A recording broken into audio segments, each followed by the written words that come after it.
Cast. My name is Rod Van Blake off of the Ancient Illumination series as well as the Ambani Chronicles, and I am joined once again by Jocelyn Short. Hey. She is a digital artist and concept creator, and she's the creator of the Bearers series, which we are waiting patiently to see when that comic comes out. A link to her website will be in the description of this episode, and we are also joined. Welcome back, Jordan Purnell Jackson. Hey, I'm back from my hiatus. Back from his teaching adventures. Thank you for coming by. Jordan's the creator of Eve of Insurrection. Uh, what's the second one? The Even reclamation. Eve of Reclamation, and he's also the artist of the Ancient Illumination graphic novels as well as the Ambani Chronicles, Genesis of the Chaos Master. He also did Jericho's Bane comic adaptation by Errol J. Knight. And he will be working on issue 2 for me pretty soon, the Ambani Chronicles. We don't know what the subtitle is. Today, we are talking Star Wars Visions again. We're back to this series, and before we get started, I have to make a correction. On our first episode, Cartoon Saloon, which did Screecher's Reach, is an actual Irish animation studio. But for whatever reason, they have Lucas Animation prominently featured in their IMDb for that episode, which I don't, as far as I've seen, all the other studios are listed by themselves. They don't have LucasArt or Lucas Animation. So this is why I thought initially that They're Lucas had. probably working in tandem with that animation department or company. I and the only reason I think so, I interviewed with Lucasfilm last year to like be the person who will work with other like animation and game studios to make sure that like the Star Wars IP looks consistent with whatever companies they work with, so that like Yoda looks like Yoda across the board, whoever they work with. So that's probably why you're seeing Lucasfilm, like prominent, because like they're still making sure that like, yeah, this is still ours, but Yeah. but the animation studio should like that who actually made it should be, prominent. So Or at Yeah. least properly credited. They should be yeah, there in the credits of the episode. The only thing because we were talking last time, Jordan, you weren't here, What I missed. but the other studios, El Geary Studios, out of Spain, are listed by themselves. Mm. The episode we're talking about today, episode 3 in the stars, is a Chilean animation studio, Punk Robot. They're listed by themselves. You don't see LucasArts, and I don't think I saw Aardman Team, the UK or the British studio that did I Am Your Mother, the fourth The fourth episode that episode. we're discussing today. I don't see Lucasfilm listed. That's why for whatever reason, I thought Oh, they were more prominently featured in the listing for Cartoon Saloon for whatever reason. yeah. Jocelyn's correct. Like they most definitely worked in tandem. So that's Yeah. most definitely what I, happened. Probably. I figured that one without saying that they worked in tandem hmm with all of them because they're working on something that they own the IP for. So Right. of They course, probably did, but they may have done more animation work. That's what we don't have okay, the exacts on it. They could have done more animation work or pre-production work or whatever. yeah, Or the other studios could have just took the IP and ran with it, did their own thing. So yeah. And that's pretty much what I thought was happening. Like mhm. I had made comments that why not just let the other studios play if you're going to give them the IP. You know Mhm. what I mean? And today we're talking about episode 3, In the Stars by Punk Robot. Like I said before, a Chilean animation studio. We got some interesting art, stop motion, claymation looking stuff with 2 sisters that seem to be the last of their race on this planet where the empire is taking over. So we got the Imperial complex, interesting infusion of culture, and they kind of open it up. We're not sure whether the youngest one is actually force sensitive or not, or whether she's just, how kids kind of play. Um, Interesting to me visually. The action we got was good. The color palette was nice. I looked at the backstory or the behind the scenes and saw that they actually used Patagonia as one of the locations that they were trying to feature in the art direction. So they were trying to instill a lot of actual culture, and just the visuals were based on something. I had a foundation of reality, basically. What did you guys think of this episode? I thought it was beautiful.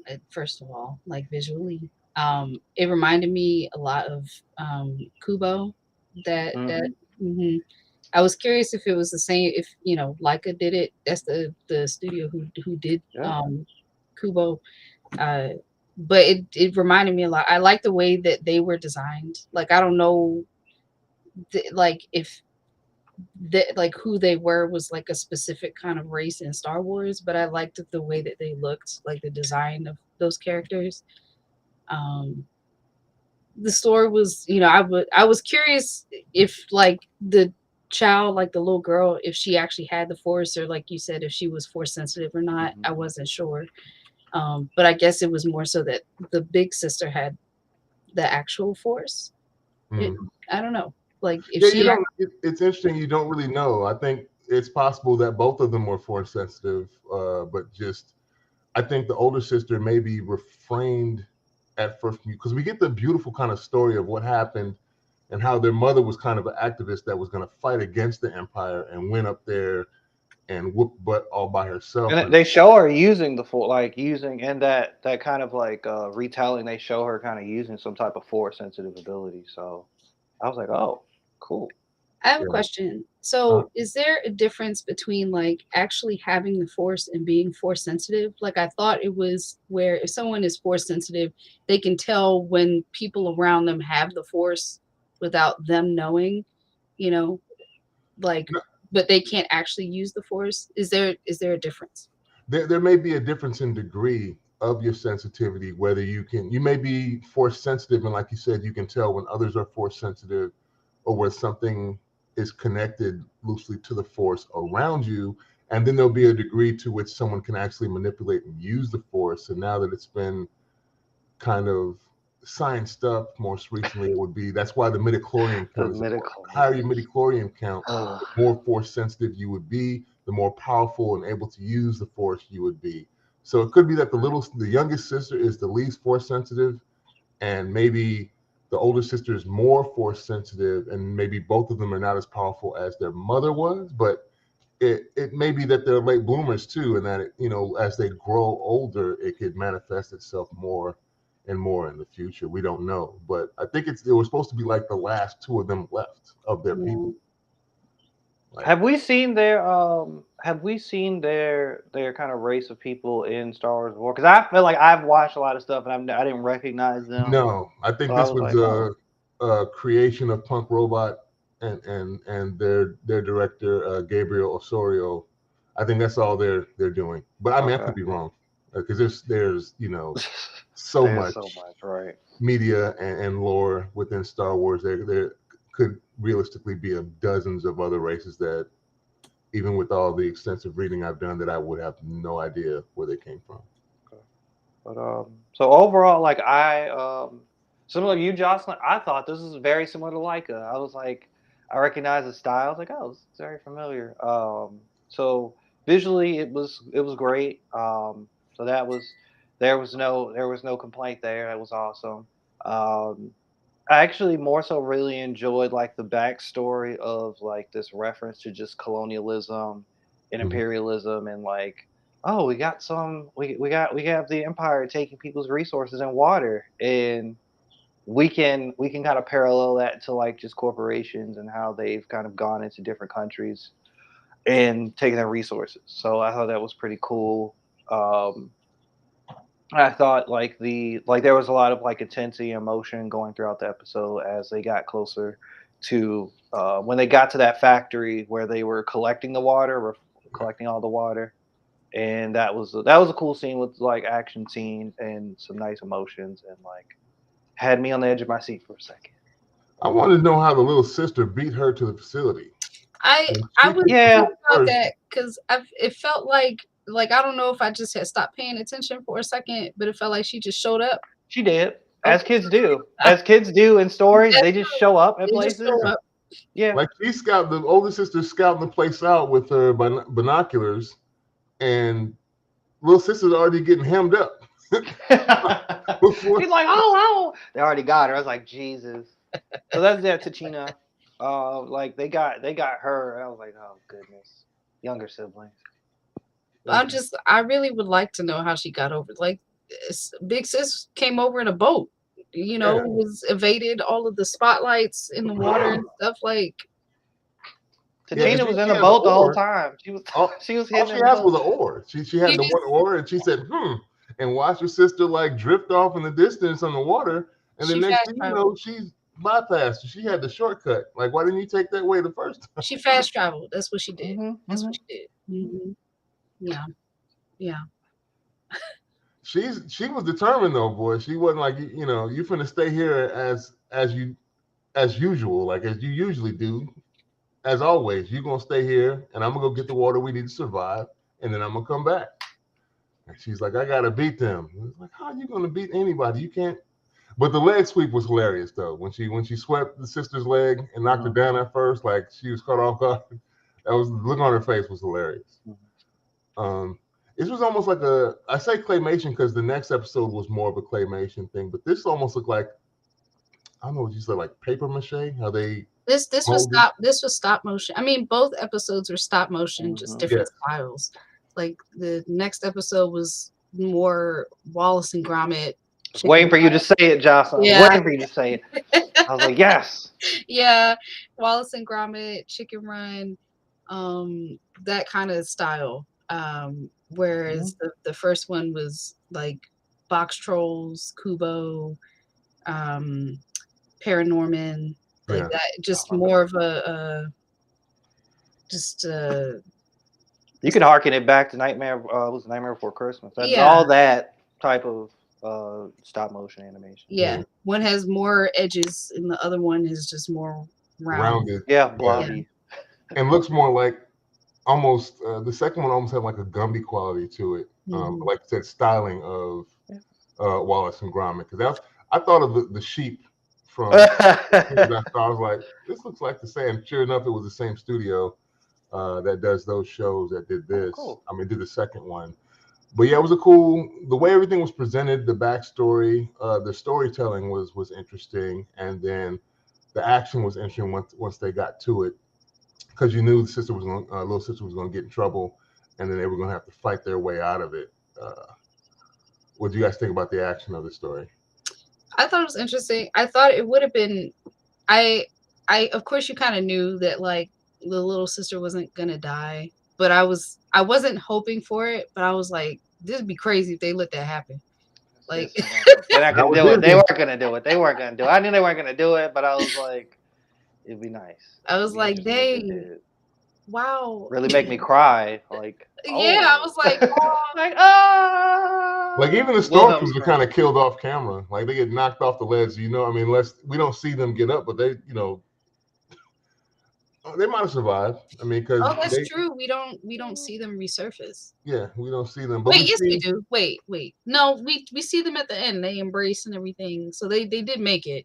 They make it, but I'm saying you don't see the stormtroopers that got knocked off. Oh yeah, they can die. They can die. It's okay. It's just the nameless, faceless enemies. Yeah, exactly. They'll be fine. Yeah. Yeah, the whole plot reminded me. I mean, the whole plot, like you said, is generally based on industrialization and colonizing, all that kind of stuff and corporate greed. But it reminded me like exactly of Final Fantasy VII's kind of plot with Shinra in the live stream. Very similar. The officer even says like this planet and its resources belong to the Empire. Oh my God! Here we go. Got rid of these things. Like we still got two of these things running around. I thought that them pulling out is it an ATST? Yes. Pulling that out seemed a little. So I was like, y'all had all these stormtroopers. Why'd you had to bring that out just for two people? Like, I saw that. Was a little like I was like, y'all are weak. Like y'all couldn't just get like some knockoff Inquisitor or somebody with a. Yeah, I was like, this is excessive. I mean, but that's how they. If you look at the illustrations in the beginning, that's how they knocked their mama off. But it was like two people. Yeah. It wasn't. They watched her pick up. I guess they overreacted because they're like, oh, we watched her use the Force. She might be powerful as her mom. We're gonna big out the big guns. I'm like, even if she was forced, if she was even more powerful, she could just throw that thing. But I was like, still, you could have brought. What do you think of the misdirect? Did you think at first they were force grabbing the walker Oh, when they reached behind them and yeah. I was thinking they were gonna do it. I was like, oh, you're gonna destroy the whole mechanism, infrastructure. I was like, got me. I was like, I you don't just know how rather much that got me. helped though. What do you mean? It did help. It was about free. That helped. But they poisoned the planet so that everything was gone. They just unleashed like good water into Yeah, poison. I was thinking that. I was like, I point. mean, this is great, like greater good, yeah, Y'all whatever. But I'm like, now the water is dirty. Now you got all these dead guys in it and stuff. Yeah. Good point. They should have just destroyed the ATST and threw the lady off the balcony. I And mean, then it's took over the better. water station. They could have just took over the water station, kept the water. I mean, they did the right thing because, you know, I don't know, maybe there's already a way that they had to, and this is me reaching, right? Because we don't have any of this info, but Yeah. like maybe they already had some kind of way that they already had to purify the water and stuff, so they didn't worry about that. You know, we were just like, yeah, we just want the water back. Yeah. But I mean, they had access to a body of water there because she takes the boat across it. So if they had a way to purify that water, then there would be no need to sneak into the facility. You're right. Water. I said I was reaching. I'm going out left field. We'll see where it goes. Where's it gonna take me? No. And I kind of like that they left it open to interpretation. We really don't know who is truly force sensitive because they were holding hands at the moment. So it could have been the sister and it could have been the little one. We don't know. They didn't clarify, except for we do know that the older sister was definitely force sensitive because she snatched her up and fallen off the cliff. Yeah, exactly. So I was like, yeah, that was confirmed. I was like, yeah, that was Big Sis who did that I crap. feel like Big Sis is really the only one who's actually force sensitive. I think the little sister is sensitive to her big sister being sensitive, so she probably felt like, no, we can do it. You know, she was so confident in the fact that like, no, we can do this because she's so close to her sister that like she probably feels like she also has the force, which is why she's always like holding on her head, doing force stuff. Oh yeah, and then when Big Sis does that, she extends her hand at the same time, and I like when you make that connection, Jocelyn. It's really funny and just mirrors like the relationship between siblings, where like the younger sibling wants to be like the older sibling, idolizes them. I think that's just like really like strong connection made. I'll be force sensitive by proximity just because. Yeah, like I can do it. Yeah, sure you can. Like, yeah, you about to get mollywopped and the force ain't working for you. Big Sis is like, no, you can't. And she's like, yes, we can. Yes, I can do it. I'm big and strong. No, you can. I mean, she can do something. She fast traveling across the lands to get. Yeah, she used the force. She used the force to walk across. She used the force to walk across. She got something going on. She got she got a safe sphere somewhere up in her or something. I don't know. So. Yeah, that was a cool episode. I enjoyed it. Let's move on to the 4th episode, I Am Your Mother, which is another claymation episode for and Jordan, you're right. We were kind of talking off air that it's a departure from the previous animations and other things that we've seen from the first season, which were definitely more anime like in the art style and the execution of the animation. This is sure enough like claymation, stop motion, like I said, from Wallace and Gromit, and actually from the same studio, Aardman team in the UK. Director is Magdalena Osinka, I believe. She's from Poland, but the company is from the UK. I Am Your Mother is a play on the famous line in Empire Strikes Back. Instead of I Am Your Father, it's I Am Your Mother. There were lots of little Easter eggs in this. We have a Wookiee that speaks Shuri-Wook. We have 2 Twi'leks that have the Leku, the tentacles on their head, that are in some type of, I don't know if they're at like some space academy. I'm not sure what planet they're on, but they had Wedge Antilles that was introducing the race, which is a prominent figure in Star Wars, and a famous X-Wing pilot. It seemed like a big play on pod racing. Yep. It's kind of an ode to pod racing. Z1, the droid, of course, they had to have a droid to make it known that this was Star Wars. And I don't know if you guys noticed the laser cannon on one of the ships looked like a mini Death Star. Yeah, that was awesome. Also, the ship one of the ships was very similar to the Mantis and Jedi Fallen Order and Survivor. I was Yeah, like, I yeah. was like, did they ever show who was in that ship? I think it was the green aliens that start the race off that were intimidated by the Wookiees and the baby Wookiee that rips the arm off the dog. Oh, I I think that thought was they had them. the thing that looked like a Y-wing mixed with like Obi-Wan speeder Yeah, with because it some had weird that thing. that like cockpit that folded over, and I think it had that fin that went straight up. You see it spin in a They circle had when it. they got Yeah, shot. yeah. Um, I liked it. It was fun. It was like we were discussing. It was a mother-daughter relationship that we were kind of exploring. That the daughter was trying. I guess she was embarrassed about the mom and was trying to hide everything. Didn't even tell her that there was a family race day. The black and red ship kind of gave me Sith vibes, but it also looked like a painted Naboo cruiser. But Mm-hmm. instead of it being silver, it was black and red. Right, yep. Yeah. I peeped that. I was like, that's familiar. It's familiar. And there's always like these weird racing things in Star Wars where there's no rules. You can just start smacking ships around, shooting at each Wacky other. racers. Speed racer. Yeah, there's no rules. They just, it's a free for all. However you get here, you get here. If you had to knock them, they knock them through a viewport sign in the middle, like a highway sign. They knock them straight through it. What do you guys think of this episode? I liked it. I thought it was very cute. The whole episode felt like, or at least the like visually, like we said before, Wallace and Gromit, Chicken Run, visual style. It felt like a stop motion version of an Illumination film. Okay. Like the way that those films kind of look, but just a stop motion style. The story was cute. I felt so sad for the mom Yeah. because I was just like, oh man, it's just she just in her own house, loving her a lot. It's not even. I mean, I guess I like you get it. I get it. Like she's a teenager and she's just like, oh, Mama, don't be this way. And so I understood it. I got it. I just felt so sad because I was like, she I mean, just she could have avoided it had she just taken the lunch with her. Because that's why moms just pops up. Like, you forgot your lunch, Annie. Moms was gonna they were gonna go get lunch and then do that race. That race is gonna happen regardless. I mean, but if she had taken lunch with her, her mom probably would have stayed wherever she was. But she just huffed off and walked into the transport and left the little lunch pail that moms had made for her. Yeah. She was gonna make sure she got that lunch, and then she shows up like family race day for families. I thought it was we got one of them.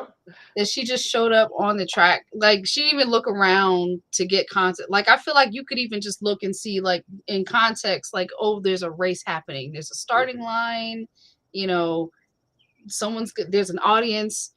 Like they all knew that was family race day. I don't know why she thought she's gonna hide that. Like, no, your mama knows about family race day. Y'all probably been racing all the time. It's probably not their first one. Right. This ain't the first one. Y'all getting roasted for having the junk. That I think one of the characters did make a mention that this was the first one though. When they're walking to the platform, and the one girl with the weird triangle wig haircut, whatever, like her mama got the same thing, came over and started talking crazy to her. And the other alien's like, why do you let her talk to you like that? I like that her friend said that. I like that her friend was like, no, that girl sucks. Like you shouldn't let her talk to you like that. I like that her friend helped her. Well, not that she saw it right away, but just like called her out on it. Like, what are you doing? Say something. Stand up for yourself. Yeah. There's stereotypical classist stuff that you could tell they were rich and had money and felt like, what are you flying in a porta potty? No, actually, it's they was wilding. It's so mean. Porta potty. It's so mean. Hey, the raggedy.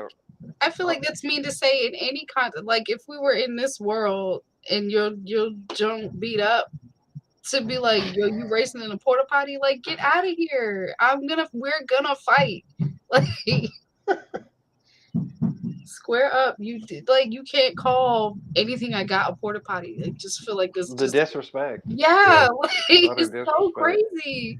It's just like, and I see that like nobody's monitoring the race route because you could almost seem like she kind of took a shortcut through, like, how do you get knocked off the race course, go through a sign, through some weird conduit system through the city, Yep. and then you just hop back on. Hey. Like you hear about people that like cheat at marathons when they like they start off the race, get their number, then hop in a car, drive down the way, and then wait, and then pop back in at the end. Like, I made it. It's like, we saw you get in the car. It was They said, weird, I'm but here of for my course, friends. I'm not here for me. yeah. That's funny.